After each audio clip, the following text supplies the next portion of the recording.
India गठबंधन टूट के कगार पर, कांग्रेस की मांग वाली सीटों पर एसपी ने उतारे प्रत्याशी, यहां एकला चलो का संदेश।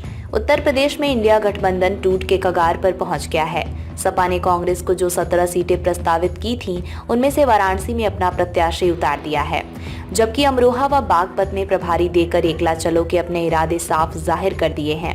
सूत्रों के मुताबिक दोनों के बीच सोमवार देर रात भी सीटों पर वार्ता हुई। कांग्रेस मुरादाबाद, बिजनौर और बलिया की सीट चाहती थी, लेकिन समाजवादी ये सीटें देने को तैयार नहीं है। सपा अध्यक्ष अखिलेश ने राहुल गांधी की न्याय यात्रा का निमंत्रण तो स्वीकार किया, पर अपनी घोषणा के अनुसार वो रायबरेली या अमेठी में इस यात्रा में शामिल नहीं हुए। अखिलेश ने सोमवार को ही स्पष्ट कर दिया था कि सीटों का बंटवारा फाइनल होने से पहले वे इस यात्रा में शामिल नहीं होंगे। इसके साथ ही उन 17 सीटों की सूची भी कांग्रेस नेतृत्व को भेज दी गई थी, जो सीटें बकौल सपा कांग्रेस ने मांगी थी।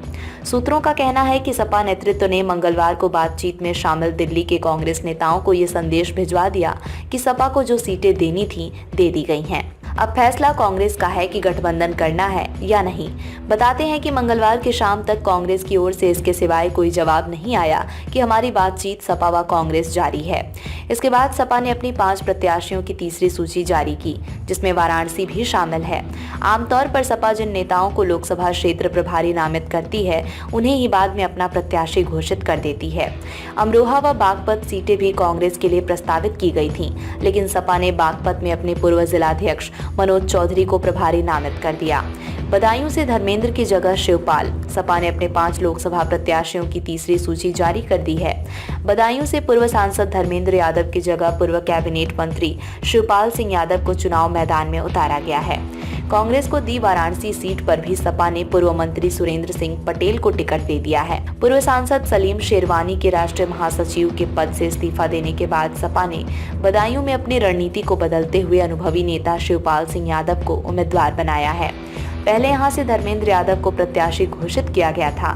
कैराना में पूर्व सांसद मुनव्वर हसन की बेटी इकरा हसन, बरेली से पूर्व सांसद प्रवीण सिंह ऐरन और हमीरपुर से अजेंद्र सिंह राजपूत को प्रत्याशी बनाया गया है। इस तरह से सपा के अब तक 31 प्रत्याशी घोषित हो चुके हैं।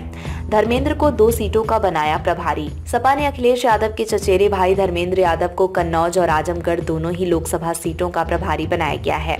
सपा सूत्रों के मुताबिक इनमें से किसी एक सीट से अखिलेश यादव खुद चुनाव लड़ेंगे, दूसरी पर धर्मेंद्र यादव को उतारा जाएगा। मौर्य ने सपा और विधान परिषद की सदस्यता से दिया इस्तीफा। पूर्व कैबिनेट मंत्री स्वामी प्रसाद मौर्य ने मंगलवार को सपा और विधान परिषद की सदस्यता से इस्तीफा दे दिया। वे 22 फरवरी को दिल्ली में नई पार्टी का गठन करेंगे। उन्होंने इंडिया गठबंधन में ही बने रहने का ऐलान किया है। इस्तीफे के बाद प्रेस कॉन्फ्रेंस में उन्होंने सपा के साथ साथ भाजपा सरकार की नीतियों पर भी जमकर हमला बोला। स्वामी प्रसाद मौर्य ने कहा कि 13 फरवरी को त्याग पत्र देने के बाद सपा की ओर से वार्ता की कोई पहल नहीं की गई, इसलिए पार्टी की प्राथमिक सदस्यता से भी इस्तीफा दे रहे हैं। सपा को बर्बाद करने के लिए राम गोपाल ही काफी। मौर्य ने कहा कि सपा को बर्बाद करने के लिए उसके प्रमुख महासचिव राम गोपाल ही काफी हैं। राजनीति में उन्हें शिवपाल से सीख लेनी चाहिए। पल्लवी पटेल के मामले को शिवपाल ने अंदरूनी मामला बताया था, जबकि राम गोपाल ने कहा राज्यसभा प्रत्याशियों को वोट न देने से पल्लवी की सदस्यता चली जाएगी। इससे दोनों शिवपाल व राम गोपाल की बातचीत के तरीके में अंतर समझा जा सकता है।